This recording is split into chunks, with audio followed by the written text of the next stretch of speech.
Come here, come here. Stand up, stand up. Stand up. Oh. Stand up. Si ano to eh. Look at me, look, look. Okay.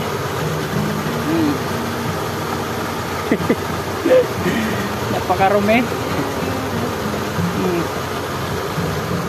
Dumi-dumi niya. English daw to, English.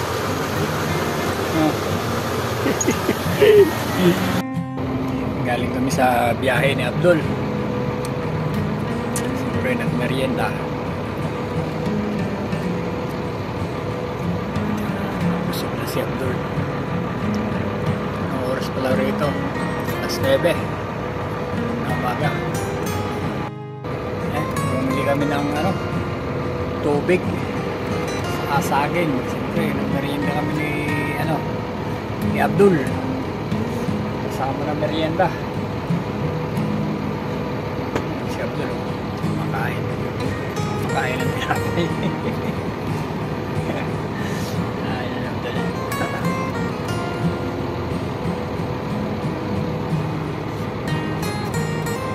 Naubos na yung tig-isa kami, tig-isang ganito.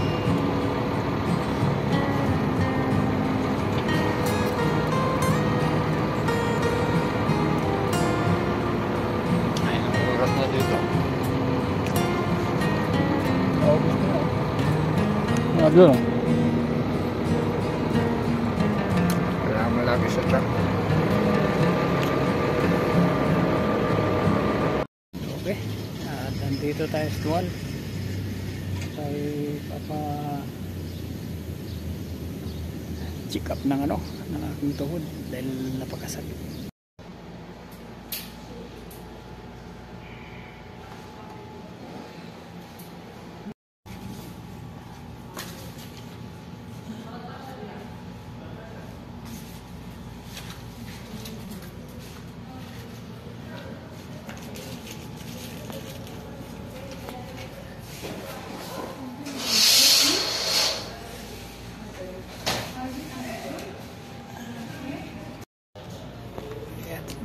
Medyo okay na yung aking pakiramdam.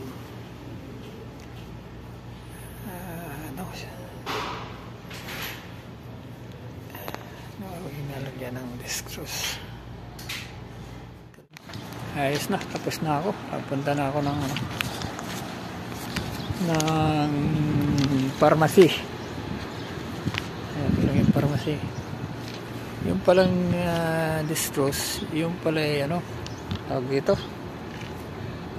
yung panghupa ng kirot. Okay na, medyo okay na yung aking paglakad. Nailalakad ko na. Ito tayo dito sa pharmacy, buat tayo ng gamot. Ay si Mutawa. Okay, binigyan na tayo ng gamot para doon sa ating pain reliever pa. Siyempre libre naman yan, mga gamot na yan. Binayad ko lang yung Tinreal. Okay, magano muna tayo, breakfast. Hindi pa nakapag-breakfast. Merienda tayo. Dugo pa. Ay, dugo pa ako. Malakas pala yung yun. Dextrose. Yung pala yung Voltaren. Pang-opa ng sakit. Kasi nga, tawag dito. Spicy? No, spicy. Regular. Tapos yung apat na gabi, 4 na araw niya ako nakatulog. Kaya napilitan ako magpapunta ng hospital.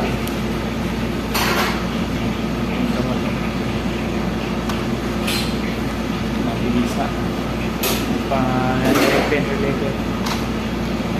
Meron na Kita pala yung disclose na tanggal ka agad.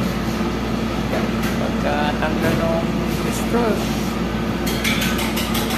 5 minutes, bupa agad yung sakit ng tuhod ko. Dito ako nagme-merienda.